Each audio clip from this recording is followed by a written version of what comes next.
Monsieur le ministre, alors c'est 7 ans après la loi sur le racisme de 72.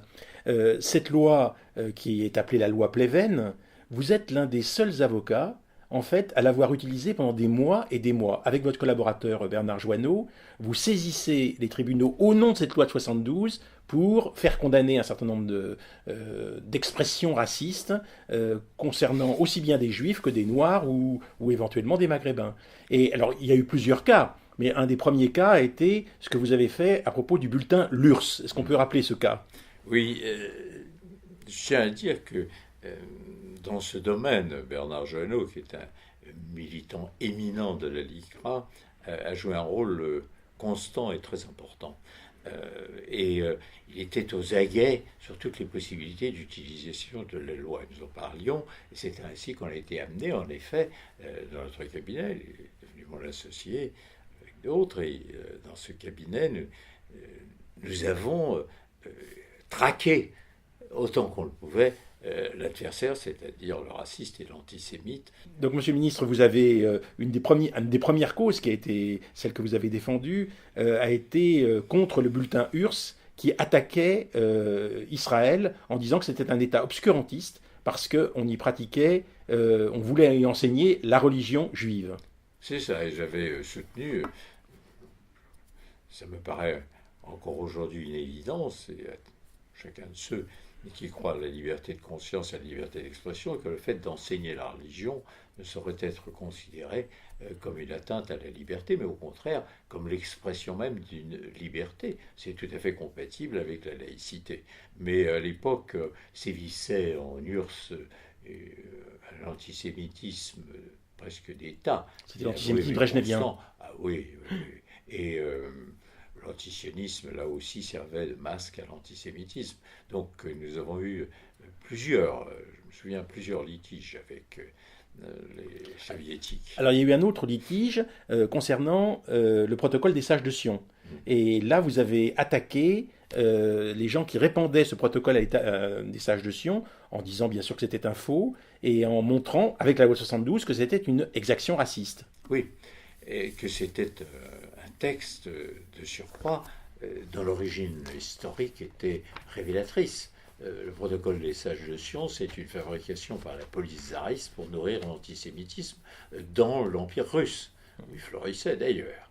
Et on l'a vu récupéré par le docteur Goebbels, très très largement utilisé. Moi j'ai le souvenir très précis, j'étais très jeune adolescent, j'avais été à l'exposition Berlitz, donc à l'interdiction de ma mère, et là il y avait tous les mensonges, toutes les abominations et les sottises aussi du protocole des sages de Sion qui étaient largement exposés. On le retrouve à cette occasion, mais il a suivi son chemin.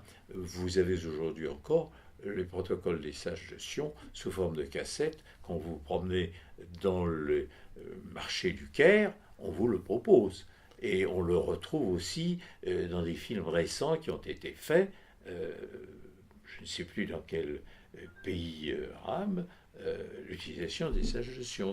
C'est constant, c'est prodigieux de penser que les policiers tsaristes récupérés par Goebbels se retrouvent encore aujourd'hui dans les souks quelque part au Caire. Alors vous avez aussi utilisé la loi 72 contre un texte qui ne peut pas être qualifié autrement que raciste, c'est Mein Kampf. Il y avait donc des éditions de Mein Kampf qui étaient diffusées en France, et vous êtes le premier à avoir utilisé aussi, juste après 72, tout ça c'est les premières affaires qui utilisent la loi de 72 contre la diffusion de Mein Kampf. La provocation à la haine raciale, Mein Kampf en effet, c'était le bréviaire absolu. Et c'est en soi, à l'époque, un outrage absolu que de voir rééditer cela. Le grand européen, le belge Spaak, qui avait été président du Conseil en Belgique immédiatement avant la guerre, disait toujours à ce sujet que à l'époque, on aurait mieux fait de lire Mein Kampf beaucoup plus qu'on l'avait lu et de considérer que ce n'était pas un discours électoral, mais un programme barbare et génocidaire. C'est lui qui avait raison. Ça n'était pas une raison pour, après la guerre, et sachant ce qu'avait fait Hitler et ce qu'était le programme de Mein Kampf, laisser ce livre impunément diffusé.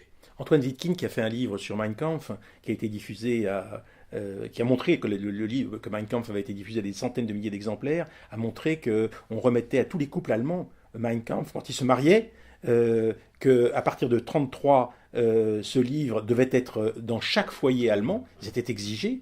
Et s'il y avait une inspection, éventuellement, on allait regarder si Mein Kampf était bien sur les étagères. Ouais. Il avait mystérieusement disparu, le dernier des autodafés de livres nazis, au moment de l'écroulement du Troisième Reich. On trouvait très difficilement des exemplaires de Mein Kampf. Euh, J'ai un de mes cousins qui s'est combattu dans la division Leclerc. Ils sont arrivés les premiers à Berchtesgaden et qui a ramené de la bibliothèque personnelle d'Hitler, avec marqué la bibliothèque du Führer, un exemplaire de Mein Kampf, qui garde précieusement. Je lui dis, garde-le bien et fais-en cadeau un jour au musée de Jérusalem. Alors, Monsieur le ministre,